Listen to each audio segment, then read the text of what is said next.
What is going on, everyone? I am Bob O'Mac, and today on Crisis in the Toyverse, we're looking at a cash grab event extravaganza. That's right, we're looking at the DC Collectibles DCTV FLASH Season 3 Flash action figure. And why do I call it a cash grab from DC Collectibles? It's because of the minimum amount of accessories they have included with this guy to really help differentiate it from the previous releases, and I say that very sarcastically. If you've already got the other two Flash figures, you may pass on this one, but we'll get into that a little more in a bit. The first thing I do want to say, I do appreciate the sculpt work on this body mold that they've used for the third time now. That I do like. It definitely works and it looks well enough.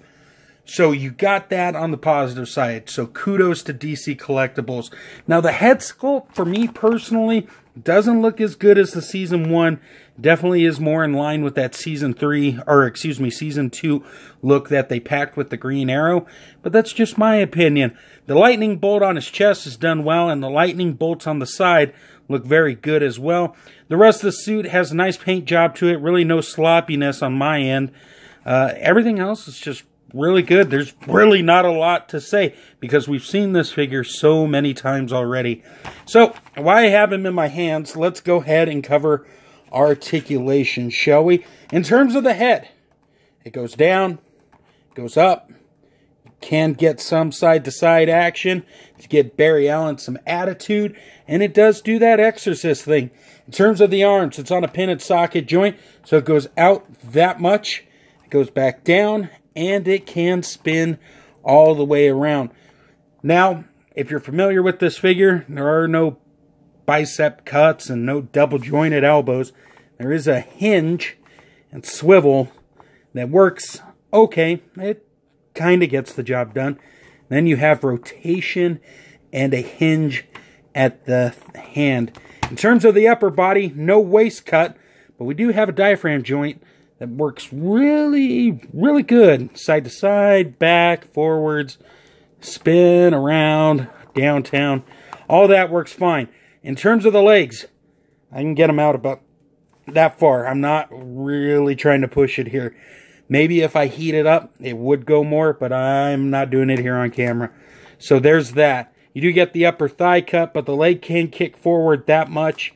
You spin it around, it goes back. We got some double jointed knee action here.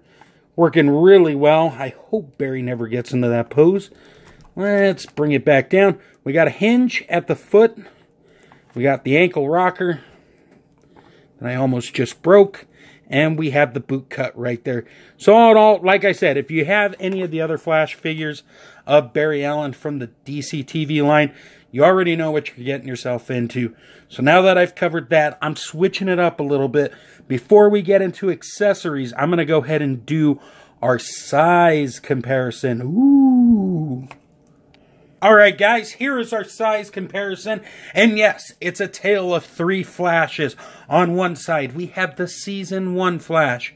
On the other side, we have the DCTV 2-pack Barry Allen Unmasked Flash. And in the middle, we have Season 3 Flash. Now, I do need to say this. I did say it was a cash grab attempt, and I totally get it. The suit really hasn't changed that much from Season 2 to Season 3. And let me show you here just the subtle differences. So in the middle, we had the suit looking like that. Now if I move the camera around, as you can see in the Season 2 suit, it's just a little bit different shade. So like I said, the differences are subtle. Like another difference I noticed was on the belt. The lightning bolts are definitely painted different shade-wise compared to the ones on Season 3. And then if you look at Season 1, it's totally different. But I think the head sculpt looks the best on Season 1, Season 3, Season 2. So it is a personal preference. And the truth is, I'm totally okay with that. I know I was hard, but, you know, sometimes you have to be. Sometimes you have to point these things out just for the sake of it. So, now that we've done that, let's go over the accessories real quick, and then I'll give my final thoughts. Alright guys, here I am with the accessories. Not a lot, like I said in the beginning of the video.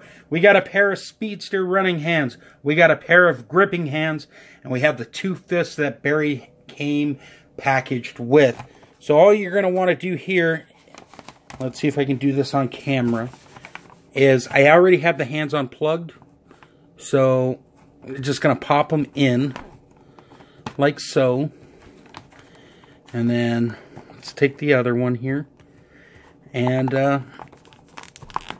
there we go. They are definitely plugged in. So here's the real question. Final thoughts. If you've already got this figure from the 2-pack set, I don't know if you're going to want to get this one unless you're a completionist on this DCTV line of Flash figures. Then yes, you're going to want to pick it up. But if you're really happy with that Season 2 one, the difference is very minor. And by minor, I mean shading with the paint. So you got to decide what's best for you. My initial thoughts were kind of disgust. But, you know, I'm happy to have it. I mean, I bought it, obviously. I'm not going to sit here and be like, oh, this figure's terrible. Why ain't you guys doing that way? It's nothing like that. So, those are my thoughts on everything. Guys, thank you so much as always. I appreciate it. If you want, I got a whole bunch of links in the description below. Be it for Extreme Dash Sets, Big Bad Toy Store, Toy Lover Crew on Instagram, and lastly, but not leastly, UndercoverCapes.com. Check out all those fine folks. They got some amazing stuff going on with each one of their websites respectively. And I want to thank you for taking the time to watch this and share your thoughts, comments, dislikes, thumbs up, shares, and subscribes. That I appreciate. Guys, I'm going to have a slideshow at the end. Thank you as always. And I will catch you guys on Christmas with another toy review. Until then, friends, be merry. And until next time, great googly moogly.